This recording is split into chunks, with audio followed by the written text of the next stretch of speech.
Well,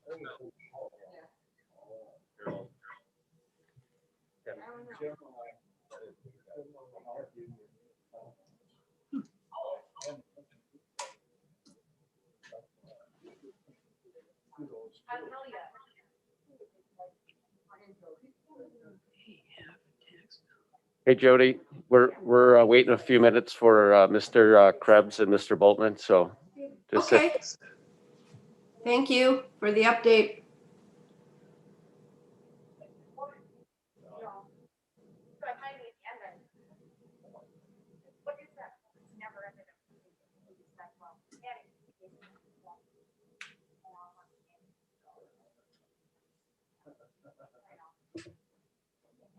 I read the newspaper article too, and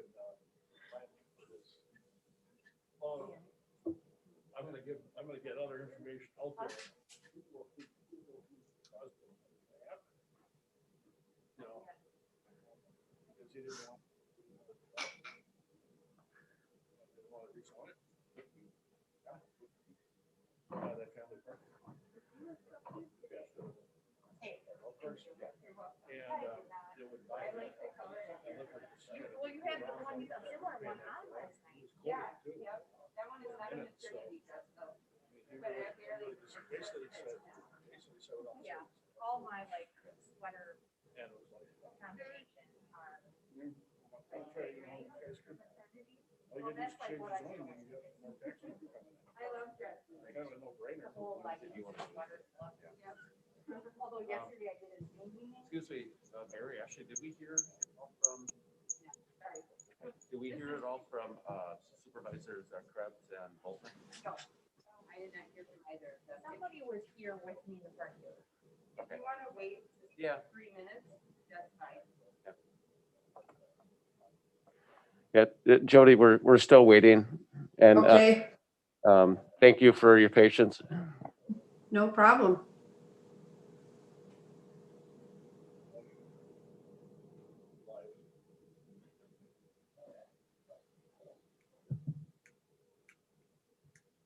You know, your post last night, remember? Is there another restaurant? The Chio. Did you, So the Chio was in. Did you call, Okay, Julie? yeah. Oh, go. Then Norbert was, having them, they're having me there for the week, so you just have to make reservations ahead of time. Yeah, It was good. I mean, a lot. Actually, I stopped by the other day. Because it was raw In the office. things, Every time I but, stop in. I mean, what I had was good. He's like, "Dad, go here." I think I went in to buy my dog license. I think it was. I gave him crap, you know, he had his picture on the front page, so look it up in 2021. No, I probably want to go that.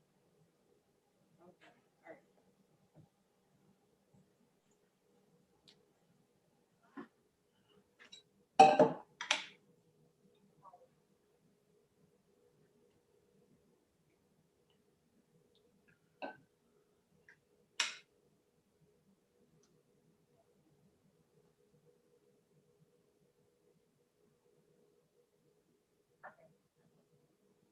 Well, we do have you, if you're willing to stand in, we have a Yep. forum.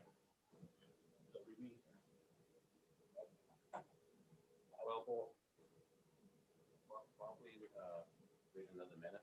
Okay. And then Mr. Sorry, and then we'll have a forum. That's fine. Yep. Totally fine. Be respectful of everybody's time.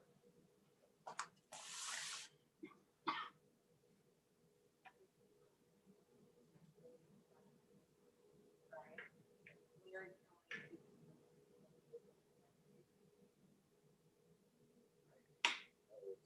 You need 3 for a quorum of 5, right? Okay, good. Now we're good. Never mind.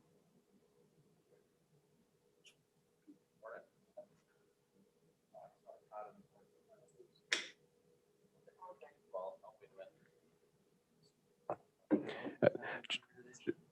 Jody and Amy, we're going to start in about a minute. We have one supervisor that's making their way into the building. Thank you. You can hear us okay? Yes. Great. Amy, please speak again. I was just double checking that you could hear okay. Yes, Fender. a little bit of an echo, but I think we can manage. I got it. And how about me? Test 1, 2, 3. Yeah, Jody can hear you too. Okay, thanks.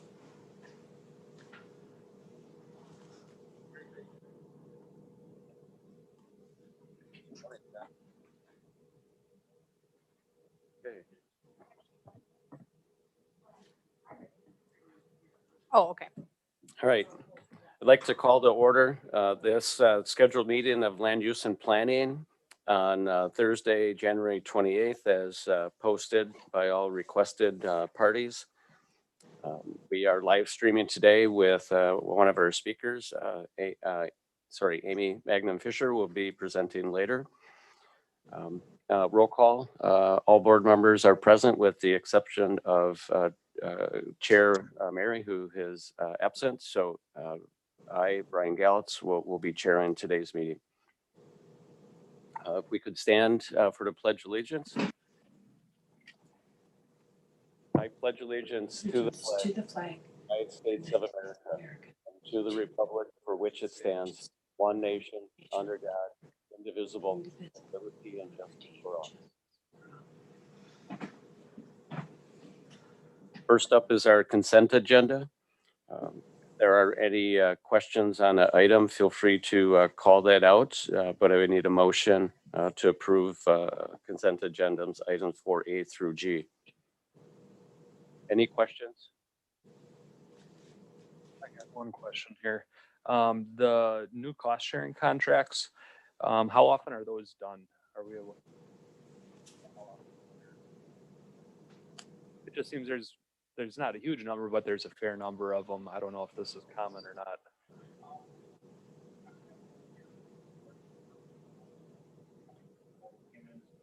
There seems like a lot in this plan because we actually had 2 contract releases. So when we get a contract, if it was especially years ago in our watershed program, we reported those contracts to the need. So now after several years go by, land sales happen. I noticed and say, hey, there's this contract out there. It's never an ending date for the contract. Make sure there's stuff like that. In here.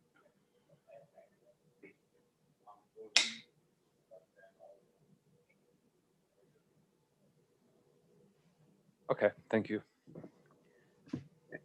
And I had one question about the truck. So was it more expensive, or we just didn't budget enough for the 2021 capital improvement equipment replacement? Yes and yes. So what actually ended up happening was the budget number, which was put together about 2 years ago, was based on a different kind of lift. And the shift from that lift to the hydraulic lift, plus the increase in pricing, was, I want to say it was about $10,000 to $15,000 more on the state bid, with everything included for the truck that we were recommending. That kind of simultaneously coincided with the departure of 2 of our staff that were kind of driving the whole used Bobcat. So we're just tabling that because we think having the truck that's being replaced it's a high priority truck. It's commonly used. So we're doing that within the allocated budget, but we wanted to point out, just for transparency, that we're spending slightly more on the truck and its accessories, plow, lift, body. Just reprioritization. Thank you. Yep. Any other questions from members? If not, if I could have a motion to approve the consent agenda. Make a motion as presented. Mr. Krebs, a second. Mr. Boltman, all in favor? Aye. Any opposed? Motion passes. Move on to discussion items. On our call-in is Amy Megan Fisher, 4-H Youth Development Educator, is going to give us a presentation. Amy, you have the floor. Welcome. Fabulous. Thank you. I'm going to share my screen.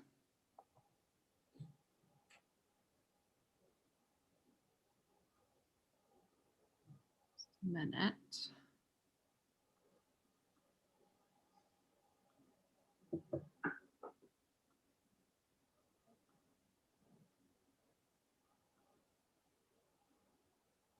All right, can you see the screen okay? It's, no, it's not full. If you can slide it to the left.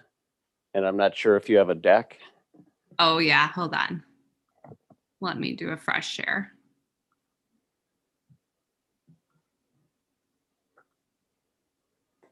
Hmm.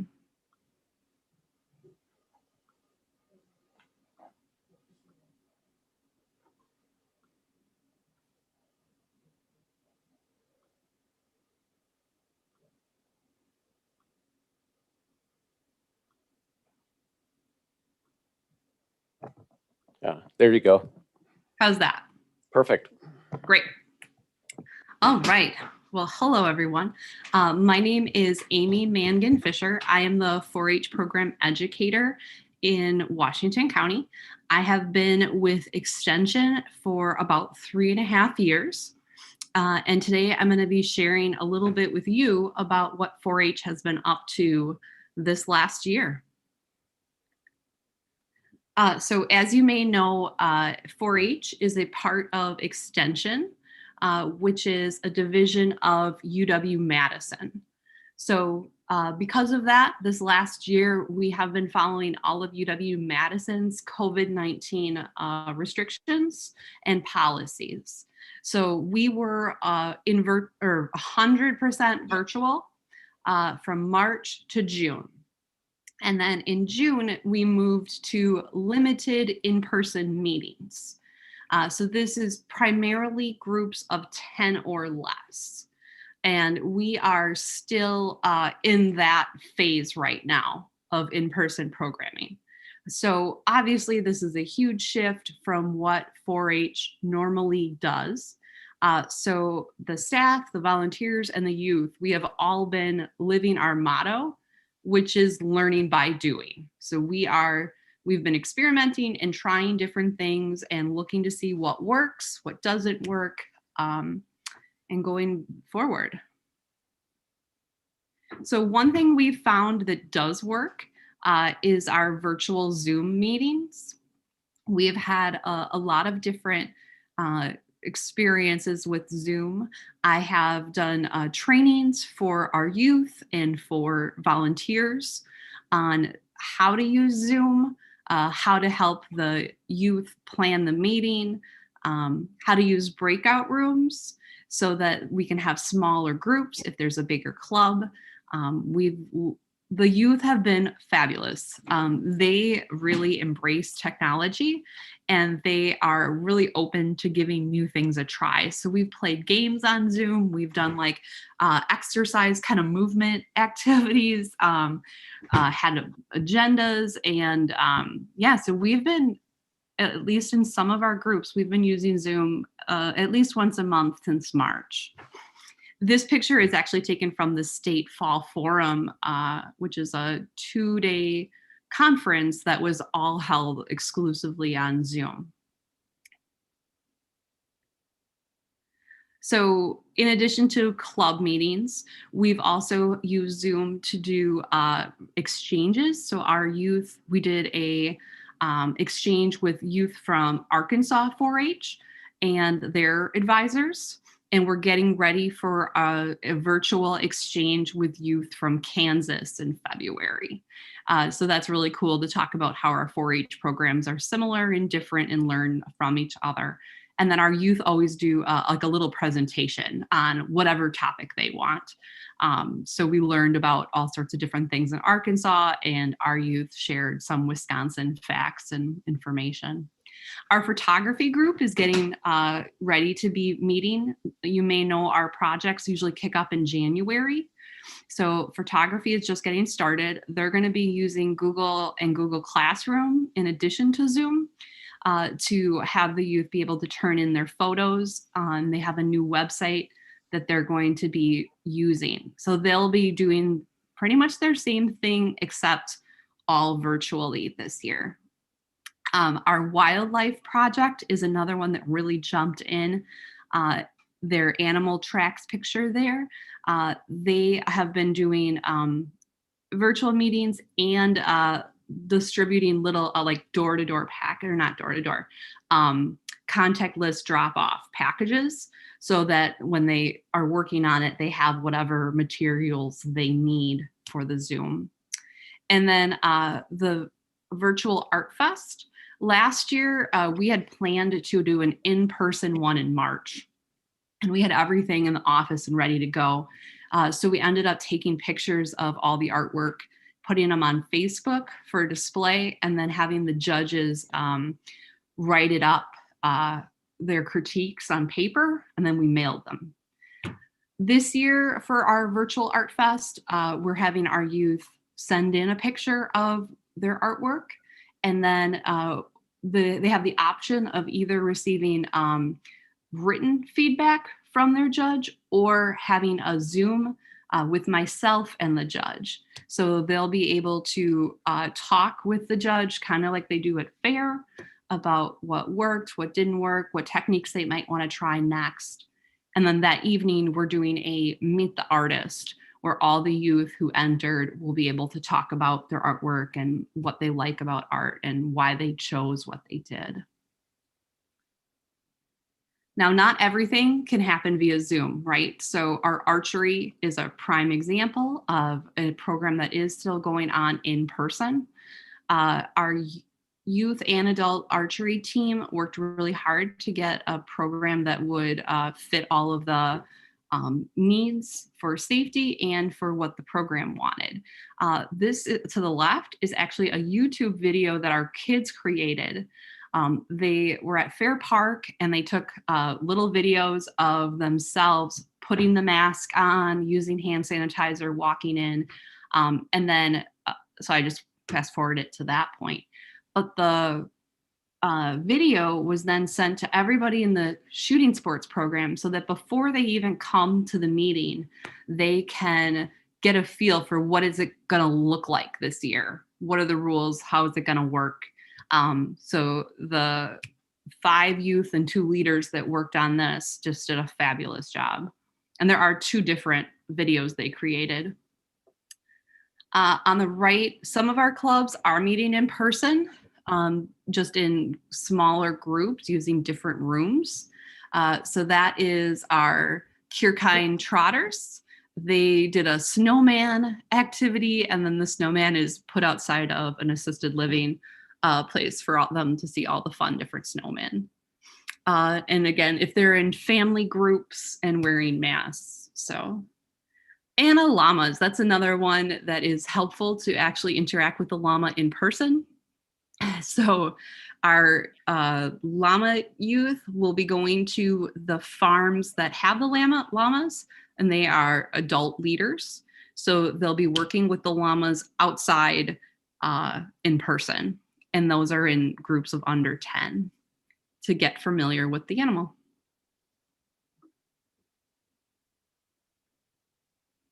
Of course, 4-H is a big community service organization.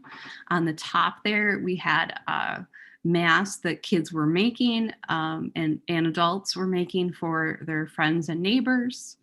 On the bottom, we did a contactless personal care item drive. So our Leaders Association collected shampoo and soap and toothpaste and all that kind of stuff. There's a really great Facebook post on all of the different things they created or that they collected. On the left is one of our clubs, Freistadt Friends, connected with Pineview Wildlife Rehabilitation Center. And they collected items that the Wildlife Center needed and donated to them. And then the Wildlife Center gave them all of these cool supplies, 1 envelope per family. And in it were sanitized owl pellets that they could dissect, information about the owl pellets, those hawk tracing things so that they could put the birds on their window so birds wouldn't fly into the windows, some information about the a refuge or rehabilitation center. And then one of our families, or one of the Frystat Friends families, drove and dropped it off at everybody's house at their porch, so that they could then look through it on their own.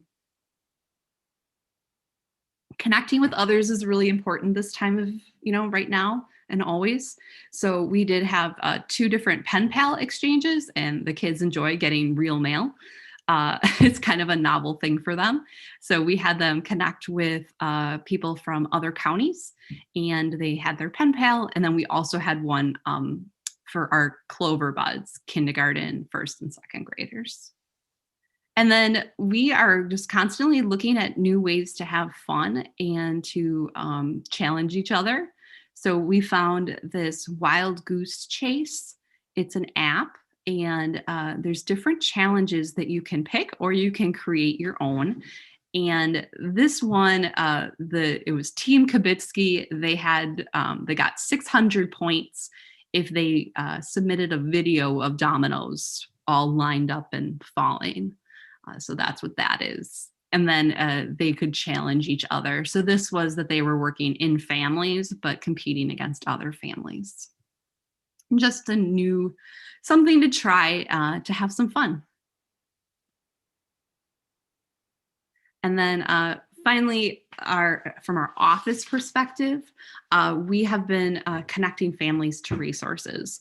So there's been a lot of great 4-H resources across the state and across the US that we've been putting on our website, so that youth can benefit from all the other different 4-H programs. So on our website, I just took a clip of that. There's the Make Your Own Cloth Face Covering. And then on that same page, there's dog training activities and cat. There's a whole series on working with your cat. During the no programming in person time period, we did a 4-H Friday website post every Friday. And it had like recipes, science experiments, art projects. It was something different. It was a front and back, or 2 pages on the screen. And the best part about that was our experiential learning is all about do, reflect, apply.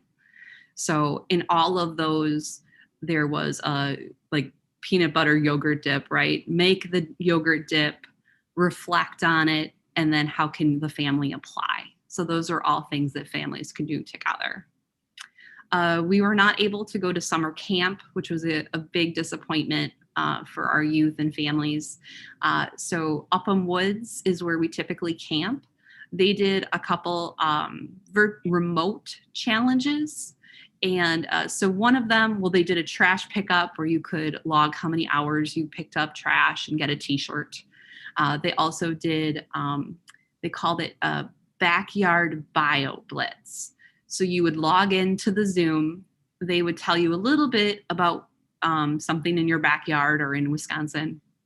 And then all the kids went outside and took pictures of what they found in their own backyard. And then they came back on the Zoom and they shared what they found in their backyard. So just connecting our youth to opportunities like that. And then the final one is the virtual learning community, which is offered statewide to all youth, not just 4-H members. And for this one, youth sign up for a program. They get an email of what materials they'll need. So a big hit in August was Make Your Own Cream Puff with the state fair being canceled. So they got an email that said what supplies you should have. And then everybody was in their own kitchen, would follow the directions like you're, cooking along with a television show kind of thing, except you could ask questions as you're cooking. And then at the end, all the kids kind of held up what they made and shared their reflection. So I know I kind of spoke fast because I had a lot of things I wanted to get into my my time. But overall, this has been a year of learning by doing. We've experimented with a lot of things, and I'm really proud of how great the youth have been. Thank you, Ms. Questions? Matthew Fisher. Any members have any questions or comments? I did. It's just one observation. Good thing we had enough snow for tracking animal footprints because I got them all over my yard. I did have a question though. You talked about the staying connected and the virtual piece. Just curious, was there a uptick at all in participation over the last 12 months because of the virtual component? Yes and no. So there was a decrease to a certain extent. Some of our families who've been in 4-H a long time aren't necessarily fans of the virtual. And not all, but some, especially if Wi-Fi is a problem or if you have poor Wi-Fi, that was, I guess, a decrease. So when I said some of our clubs are using Zoom, some of our clubs are not because the Wi-Fi is a problem. So they've been doing the in-person and however, so I guess that's kind of the decrease, but then the increase is that we are open to more families and more youth who may have had transportation issues or may have, not been able, if mom doesn't get off work in order to get to the meeting kind of thing. So it was kind of it works better for some and it doesn't work as well for others. So part of that will be our lessons learned, right? So when all of this is over soon, we'll be able, maybe some clubs will stay virtual. I mean, maybe not forever, but occasional virtual. And then other clubs will, and then people can join which club. That's the cool thing about 4-H is you can pick whatever club. So, kind of fitting all of those different needs. So Right. Yeah, thank you. I suspect every entity is going to revisit how they continue normal operations after this experience. So yes, thanks. definitely.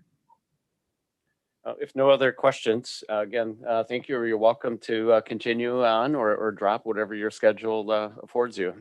Okay, excellent. Thank you. All right, next up is a discussion on the Glacier Hill cabins. Is that Ms. Ludovic?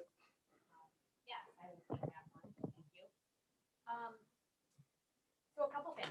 What was included in your packet was actually the presentation that went to the Joint Plan Commission and Village Board meeting in Richfield for the conditional use approval that Washington County just received unanimously from them for this project. So I wanted to kind of include it just as an overview. I'm not going to go through all of the slides, but I did want to hit on just a couple points that were talked about at the Village of Richfield, and it kind of leads into the capital improvement program discussion that we're going to have in a couple months in front of the committee. So I think it's good background. On slide 3, I just wanted to point this one out. These daily fees, you can see in 2020, there was 1,936 daily visitors compared to 921 in 2018. So that's a 1,000 car increase, over 100%. Now, this is reflective of the state parks being closed, the COVID of what we had. That's only carloads that paid the daily fee. So that's not annual fees. That's not weddings. That's not campers. That's really more or less limited to daily visitors and carloads of people. If you didn't get a chance to read the 2020 annual report that was on the consent agenda, I encourage you to take a look at that. The 2020 numbers were really, really strong. And so we're closely watching that as we move into 2021. We did budget essentially the 2020 actuals in 2021. So we're watching closely to see if that uptick is going to be sustained or if we're going to see it fall back off because of COVID and or what the combination of that, both revenue, but also just usership in the parks are. Because it's something that's changing. So I wanted to point that out. Glacier Hills saw one of the biggest daily user increases, which is probably because of its hiking destination, April, May timeframe, and its location. And then we talked a little bit about sort of the 4 cabins that we have operational and how those have been going. And you can see We hadn't had any safety issues, so that was a big point. We were talking about our management plans with them. You can see the occupancy in 2020 on slide, the how we're doing slide, which was at 80%. And that included a significant amount of cancellations in early summer because of the travel restrictions that were in place. And you can see the percentages from Illinois and Milwaukee.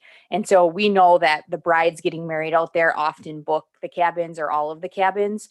But that's something that we'll be talking more about as we look at how we're measuring the impact of visitors. They're giving, and it's qualitative, but they're giving a lot of Airbnb reviews about the local supper clubs and the places that they're visiting when they're in the area.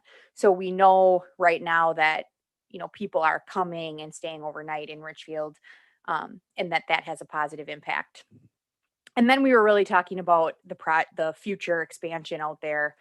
And there's a map that shows the addition of 5 more cabins and a renovated cabin, which would bring the total to 10 rentable cabins out there.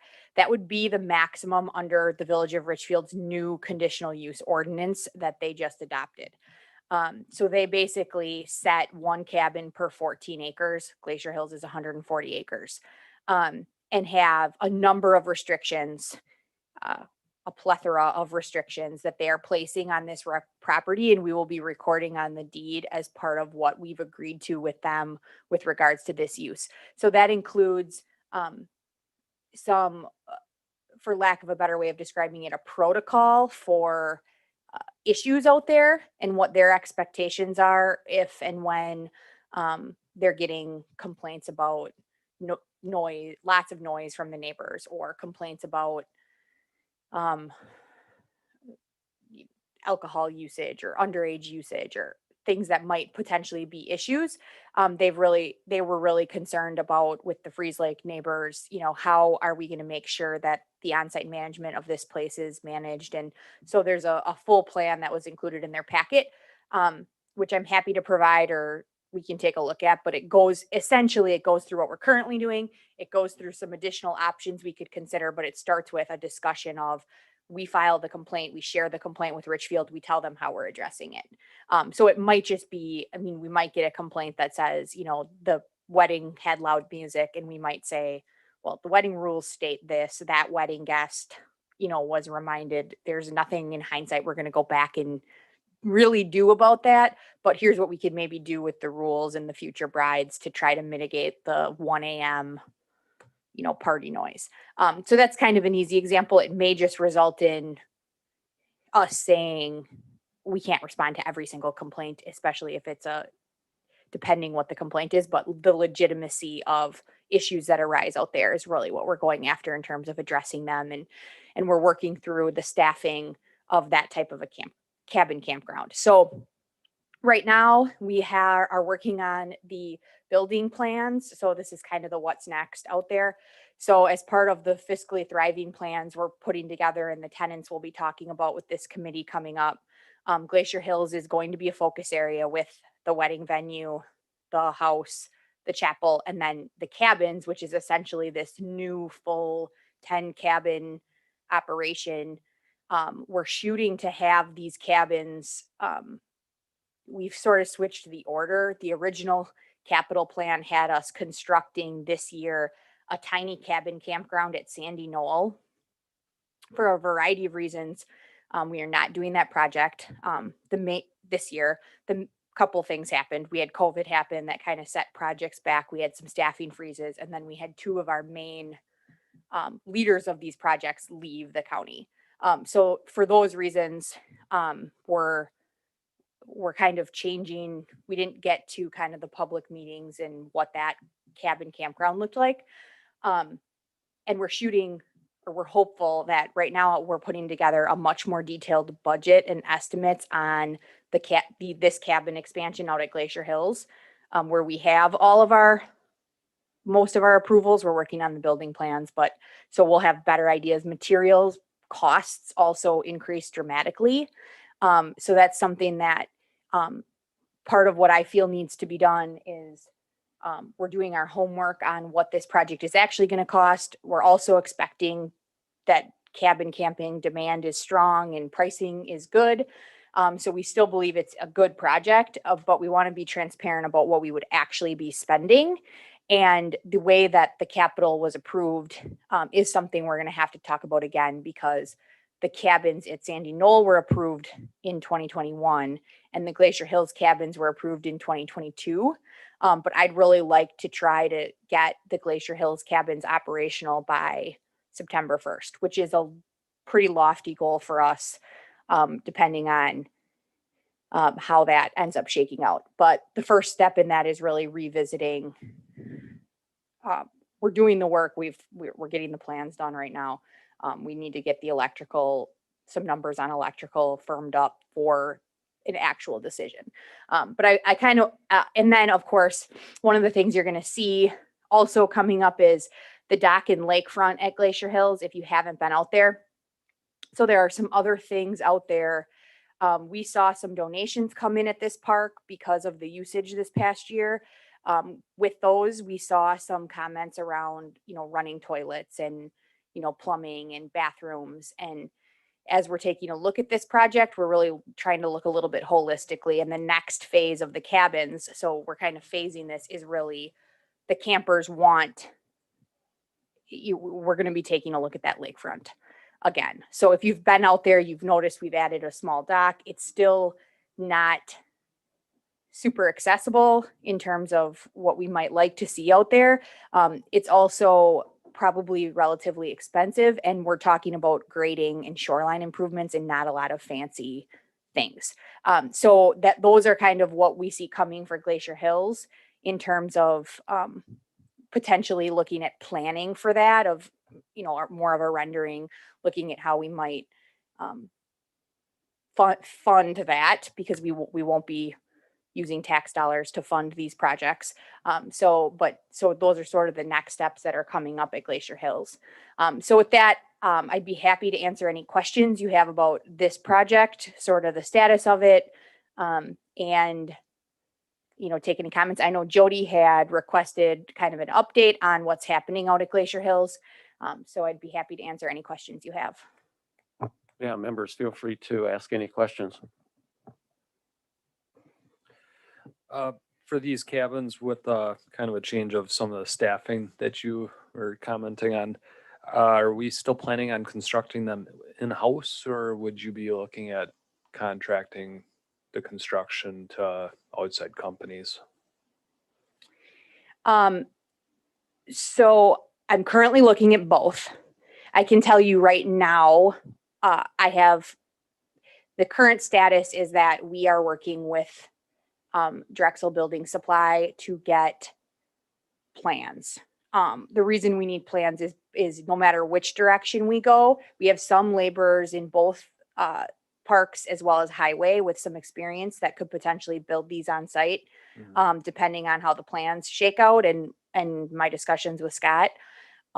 Or we would look, if we go that route, we would have to do competitive purchasing, which would also likely require us to have kind of the plans firmed up.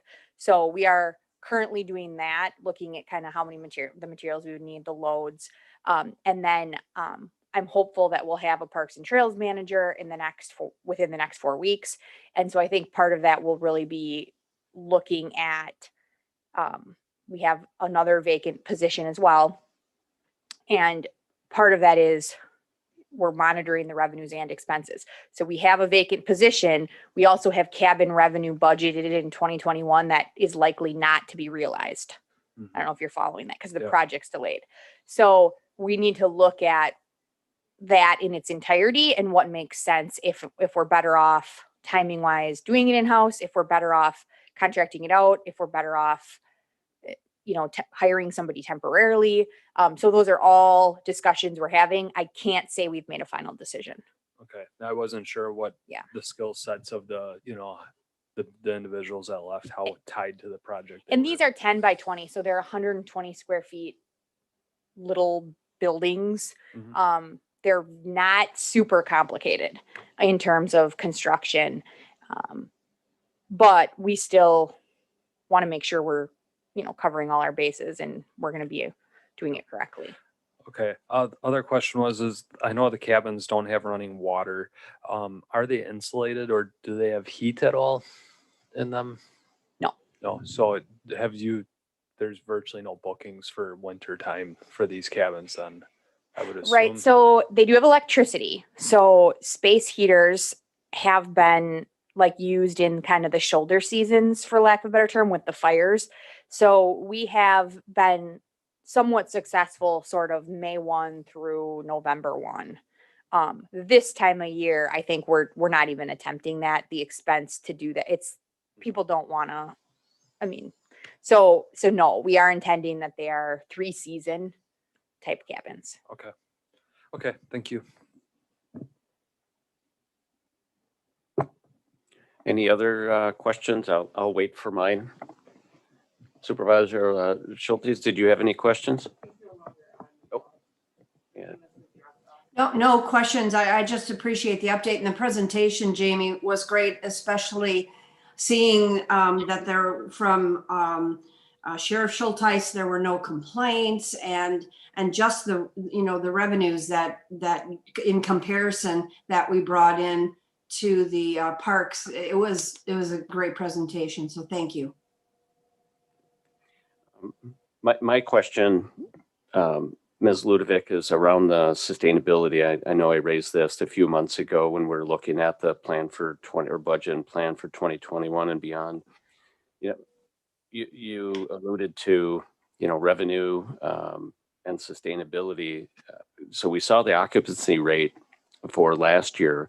What is a break-even occupancy rate when we finally build out the 10? Obviously, there's costs associated with maintaining those units, and we have to have some idea of what occupancy rate we need to strive for it to be sustainable. No, I don't. Okay. So I think what I can tell you is, and I've been having these conversations with candidates right now in real time, and I met yesterday with EDWC on sort of where these business plans are going. And the vision is that we're in these business plans, with Glacier Hills specifically being one we focus on, is that we take a look at, and you can pick the cabins or you can pick the wedding hall, but take a look at the actual cost to operate the wedding. Because right now we say, okay, well, we're making $100,000 a year on revenue on this place, or I can tell you how much revenue we're making on the cabins. But without the exercise of calculating how much time is Crystal spending, how much time does Jamie spend, how much time are we spending cleaning, when does the roof need to be repaired? How much is that going to cost us? What do we need to be investing each year in the tables? And basically saying, okay, well, shoot, we're at $80,000 a year to operate this thing. Now, what are our rates, and what do we actually need to be charging and comfortable with to make this a sustainable operation on its own? And how much are we subsidizing? In the cabins might be a good example of, maybe we are subsidizing a little bit with the user fees to the cabin operation, or the user fees. A better example might be the Glacier Hills trail maintenance but those should be intentional conversations about, well, this is an amenity, this dog park, we feel it's a strong amenity. Is it covering its costs? Is it not? And where are those areas?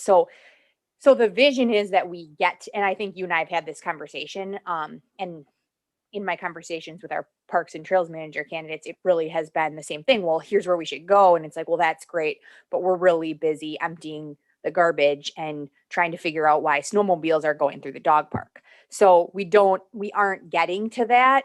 And so that's a problem.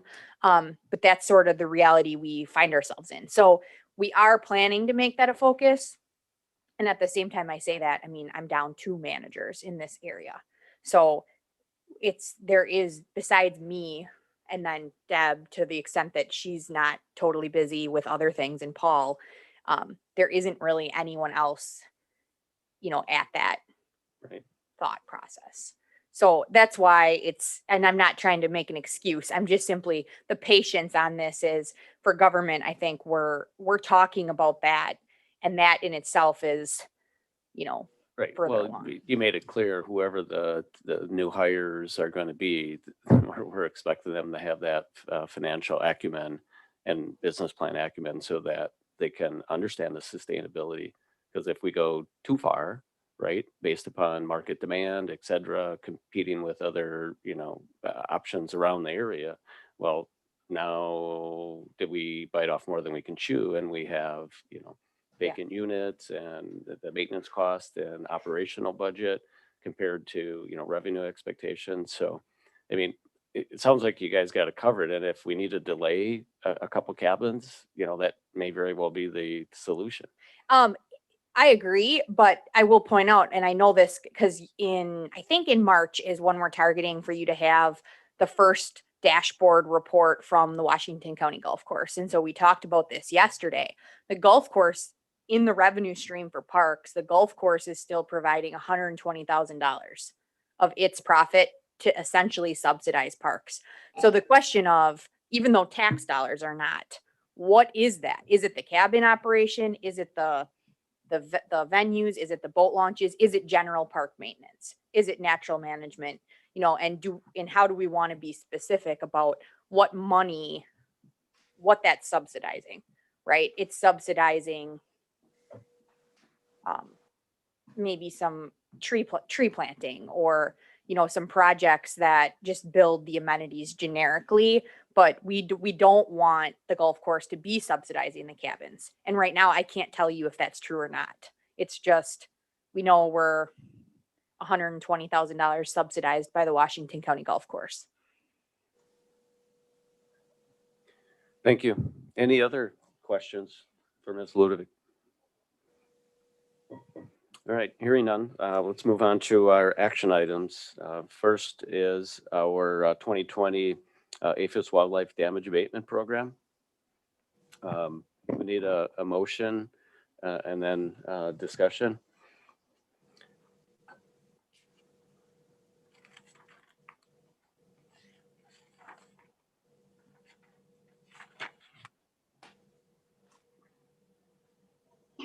There was two wildlife damage claims in Washington County.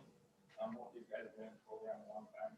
One is Daryl Schmidt and one is Helmut Wagner. As you can see, I think everybody has a copy of the claims in the agenda. But Daryl Schmidt had assessed amount of damage of $1,650.54, and each one of these has a $500 deductible. So the eligible claims comes to $1,158.54. And I'm going to talk about Helmut Wagner anyways, we just related together. Helmut Wagner had an assessed damage of $6,045.75, and his eligible claims after a $500 deductible was $5,436.59. Both of these guys met the budget objectives and didn't have any hundred complaints, so we I don't see any reason why we should deny their claims. Are there any questions on anything? I didn't. I think so I need a motion to approve these two claims. Is there Sorry, discussion comes after? Trustees, did you have any questions or motioning? I had questions, so I'm, Go ahead, please. okay. Can you hear me all right? Yes. Okay, so I could not hear the gentleman speaking, but it's just kind of a general question. Does Washington County, do we have a mechanism in place to notify hunters of the additional hunting permits that would be given? What is that process? So we can make sure that the following year, the damage doesn't occur with the crops. Is there a place on the website? What does that look like? Hold on a second. Okay. There we go. Can you hear me now? I can, thank you. Okay. So it's a DNR program. So on the DNR's website, if a hunter were to go on the website and search farmer damage permits, there's a list of deer, turkey, bear, goose, And those are all eligible species for the damage program. And under each one of those species comes up with all the landowners that are enrolled in the program and open access to their properties. So there is open access. Does it state that a hunter then sees the property, that they should go to the owner? Is there a process also listed? Yep. So on that damage program database, once you enter it, you can click on each one of the landowners, and there's aerial photographs with property boundaries, acreage, total hunters allowed on that property, and the species that they're enrolled for, so that they can hunt, kind of choose what they want to hunt and where they want to hunt. And from there, they can contact the farmer and get in touch with them and come out and hunt.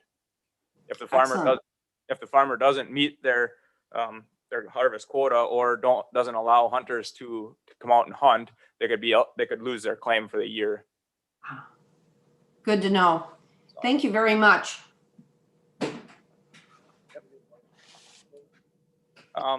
Some do and some don't. These guys here have been very good. They've been in 20 years plus, and they've done very good as far as meeting a quota. Some of the guys will sign up for, there's basically 3 avenues for the program. The first one is what we call an Act 82. And an Act 82 is not eligible for any compensation, just simply shooting permits. So a lot of times those guys will get the permits and attempt to reduce the deer herd and alleviate some of the damage in their area. And sometimes they think they're gonna have more time than they do, or the deer don't show up and they don't end up getting their deer shot. In those cases, those people aren't eligible to sign up for that Act 82 program the following year because they did not meet their harvest objective. The other 2 avenues, when you enroll the first year, you're signed up as what we refer to as a regular program. So with the regular program, they have to meet 50% of their harvest objective in 45 days. And that simply gets them out there, remove some of them deer that are local to their area, and hopefully reduce the damage that they could potentially make on that claim. The other half of the deer have to be harvested by the end of the year. WM40 guys are a little bit different. WM40 is when a guy has had $1,000 damage or $1,000 claim the previous year, and they met all their harvest objectives and didn't have any hunter complaints. So in their WM40, they don't have to meet that 50% in 45 days, but they've got to shoot their 80% by September 15th. So, and both of these guys are what are enrolled as, are known as WM40s.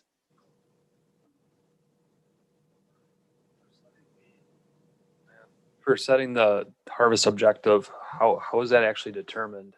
So on the boots on the ground, I go up there and determine that there's enough damage. You'd likely to exceed $1,000 damage in order to be eligible for the permit. Once I've decided that, I recommend the permit to the biologist. So Eric Gilbert has a formula that he puts in number of acreage, CDC recommendation for whether we're increasing or decreasing the population overall in Washington County.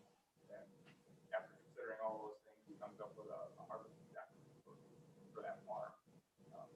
Generally, it's 5 to 8, maybe 10 deer for each property.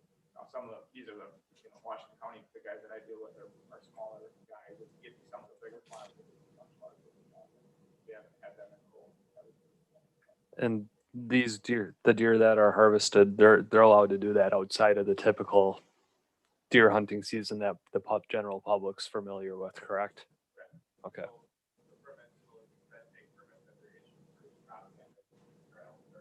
Eligible from the day that they get the permits in hand throughout the whole year. But once the public hunting season starts, the general archery season starts usually the first Saturday near September 15th. Once that opens, then the general public can come in and use their own personal tags on that property as well. Okay. What happens if the harvest objective is exceeded, if more deer are harvested than planned? Yep. So if they want to get more tags after the fact and they're still experiencing damage, then Eric could issue more tags to them to shoot more deer. Okay. So, thank you. Any further questions? We're kind of pushing for it, but the Crane Foundation is really kind of standing their ground on not allowing cranes to be hunted. And until there's a hunting season for cranes, there won't be any damage claim money available for damage. So once it becomes a huntable season, then they would be an eligible species in the program.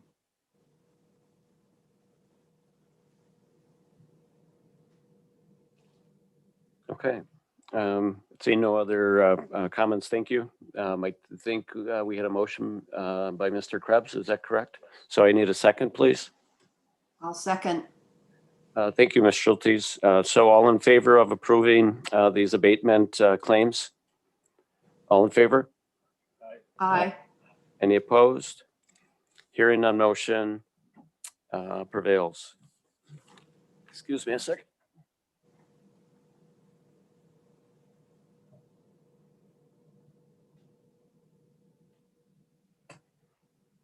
Okay, moving on to action item 6B. We have a review of the Village of Jackson final plat for Maureen Meadows. We are just staying objecting. So I don't know if there's going to be a brief presentation by either, there we go, Mr. Siebel, thank you. I didn't really plan a presentation. This hasn't been the easiest meeting to have presentations like we had in the past. But again, the report, it is a 24 lot, 2 outlot subdivision. If you remember back in March, I believe, you've seen this, it was more of a 89 lot and 4 outlots. So they're actually doing it in phases. This first phase is actually coming off of Sherman Road, which is to the south. And you see on your plans. So again, yeah, we are a objecting authority. And even back in March, there were really no issues other than making sure the shoreland, wetland, and floodplain continued on because the land is being annexed, or it was annexed into the Village of Jackson. And if I'm not mistaken, in this case, those shoreline issues are not at issue with this change in plating?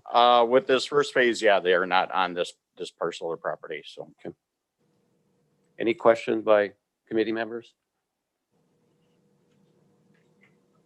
Will the future phases have to come back for review also then? every, because you approved the preliminary plat, every final plat of a future phase comes back through us for objecting authority, which our objecting authority is very kind of limited.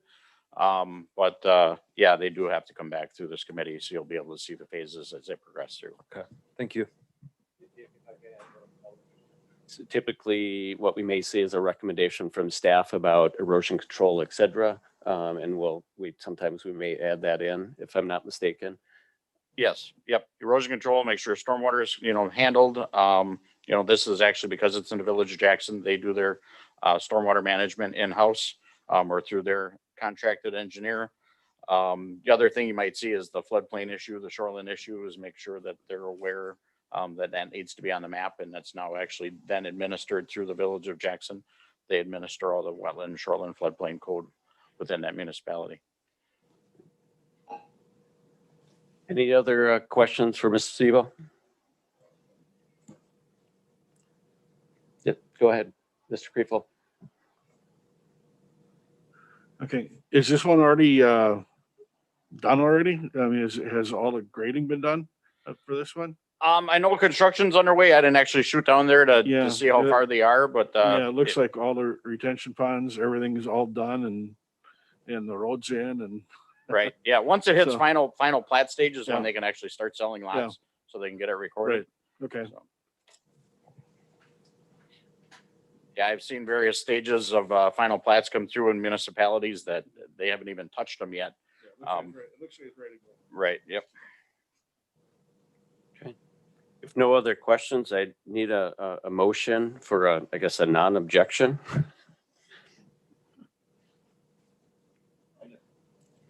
All right, Mr. Boltman, I need a second. Mr. Krebs. Okay, all in favor of non-objecting to this final plat for Maureen Meadows? All in favor? Aye. Any opposed? Hearing none, motion carries. So the next action item is again a objecting authority for Village of Slinger, this time preliminary plat approval for the Farmstead Creek North. Okay. Again, this is a preliminary plat for Farmstead Creek, and this is on south of Arthur Road, kind of getting close to 175. There is a mistake I noticed. Must be my dyslexia occurring in the discussion. It's a 42 lot subdivision, not a 24. So I reverse the numbers.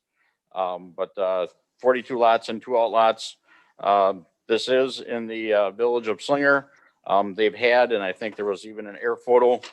They've had previous layout ideas and concept plans that must have came through at some point in time in previous history. As you can see, once you get to the air photo, there's yellow lines of where the road originally was intended to go. And you're actually seeing the actual now in kind of the red line, pinkish line that's on the map. This is all farm field. There's the outlots are part of a stormwater basin wetland area. Outlot 1 is actually left alone right now for future development. They'll probably come back in and add additional lots or a park or something in that. I'm not really sure. But staff had no concerns or comments to add. So just working it through its process as a preliminary plat stage.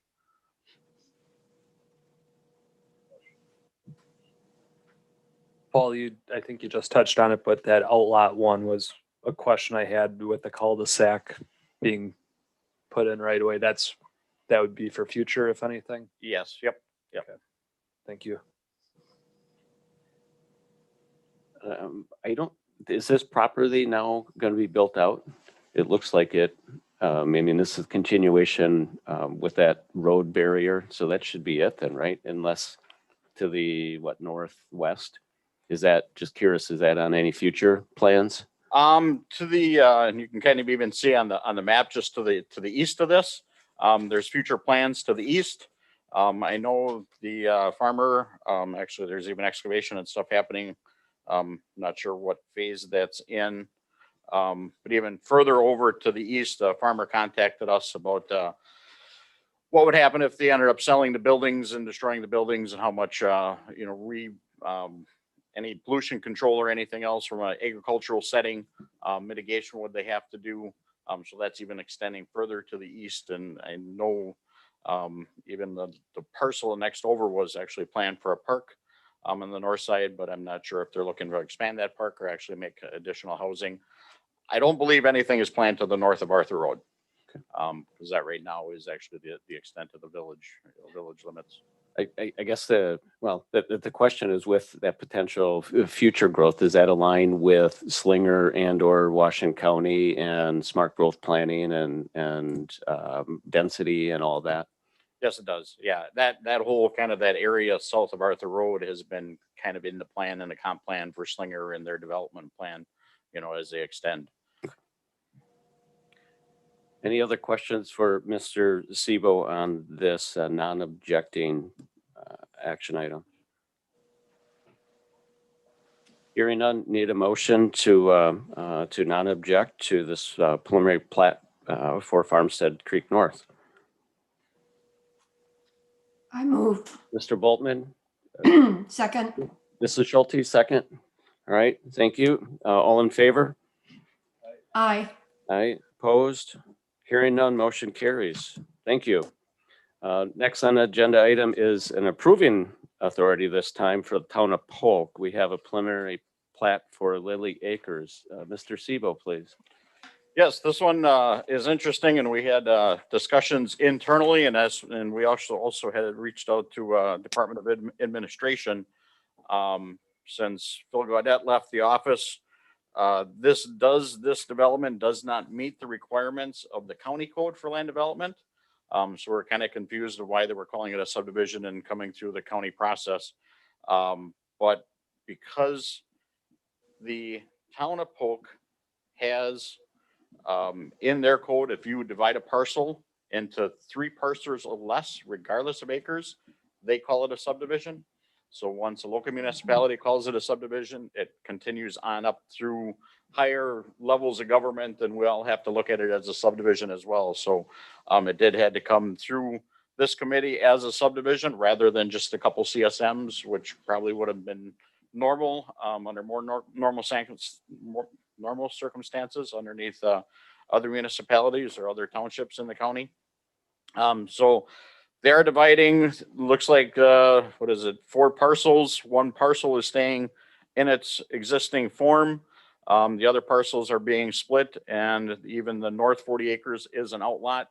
So that is, and the reason they kind of call that as outlet, so they don't actually prove that it's developable by septic systems and soil testing.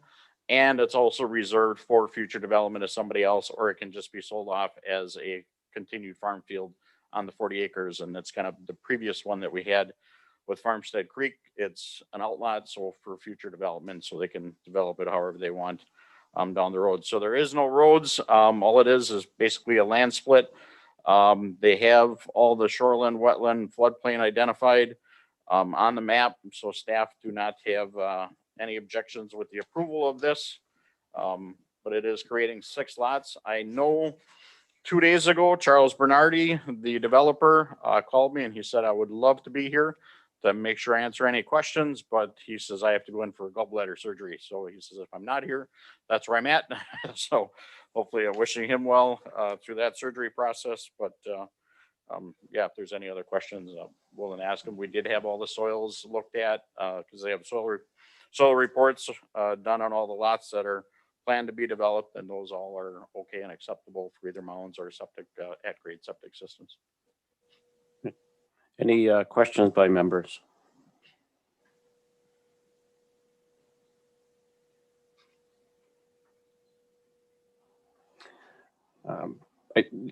Mr. Sebo, you had mentioned normally it would be a CSM, so there's no future concerns or issues with how it's coming through as a subdivision then?